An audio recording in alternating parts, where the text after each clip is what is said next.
साथियों, भवसागर शब्द का प्रयोग जीवन और संसार की कठिनाइयों और चुनौतियों को दर्शाने के लिए किया जाता है।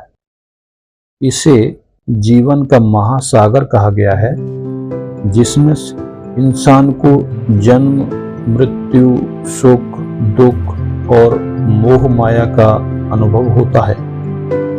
भवसागर से पार होने का तात्पर्य है इन कठिनाइयों और बंधनों से मुक्त होना और मोक्ष की प्राप्ति करना।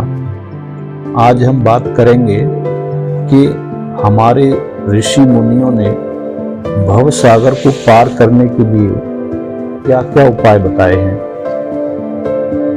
भवसागर शब्द दो हिस्सों से मिलकर बना है। भव, जिसका अर्थ है संसार या जन्म मृत्यु का चक्र या होना, भव माने होना, और सागर, जिसका अर्थ है महासागर, होने का महासागर, मतलब हम हैं, क्यों हैं।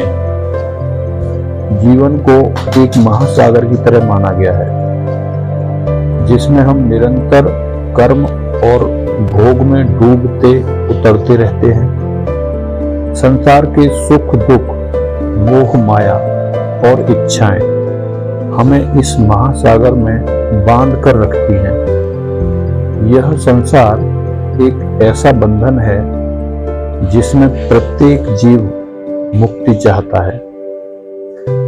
जीवन में हमें चार मुख्य बंधन घेरते हैं: काम यानी इच्छाएं, क्रोध, लोभ और मोह। ये बंधन हमें संसार में उलझाए रखते हैं और हमारी आत्मा को सच्चे आनंद और शांति से दूर कर देते हैं। जिस तरह समुद्र में लहरें आती जाती रहती हैं, उसी तरह संसार की इच्छाएं और समस्याएं हमारे जीवन को प्रभावित करती रहती हैं। भवसागर से मुक्ति का मुख्य मार्ग क्या क्या हो सकता है?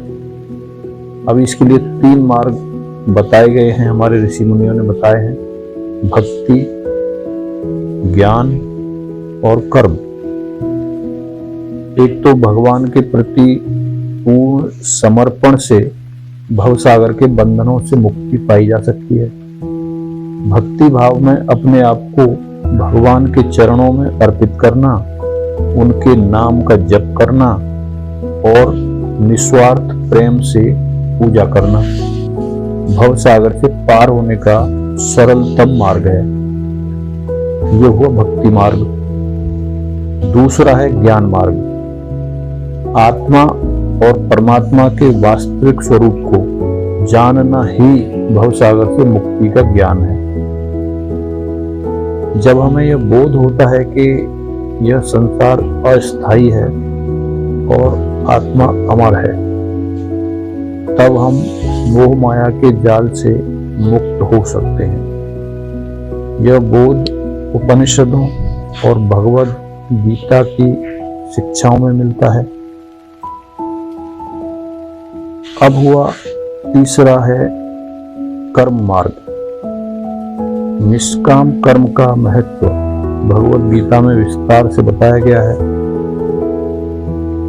बिना किसी स्वार्थ और फल की इच्छा के किया गया कर्म ही आत्मा को भवसागर से पार कर सकता है। कर्म करते समय हमें अपना ध्यान ईश्वर में लगाना चाहिए, जिससे हम कर्मों के बंधनों से मुक्त हो सकते हैं। अनेक संतों और महापुरुषों ने भवसागर से पार होने का सरल मार्ग बताया है।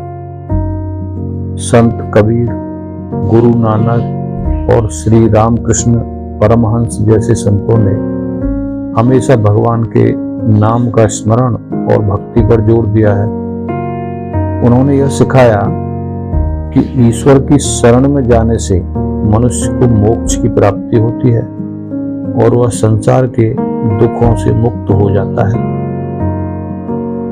भवसागर से पार होने का मार्ग प्रत्येक व्यक्ति के भीतर ही है। यह हमारी इच्छाओं, क्रोध, लोभ और मोह से मुक्त होने की प्रक्रिया है।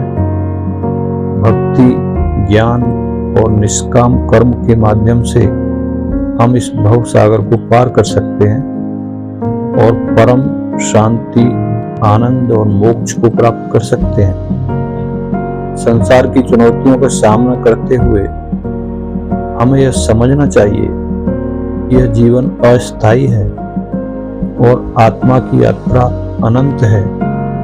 इसलिए भगवान का ध्यान, सेवा और सच्चे कर्मों का पालन ही हमें भव सागर से पार ले जा सकता है।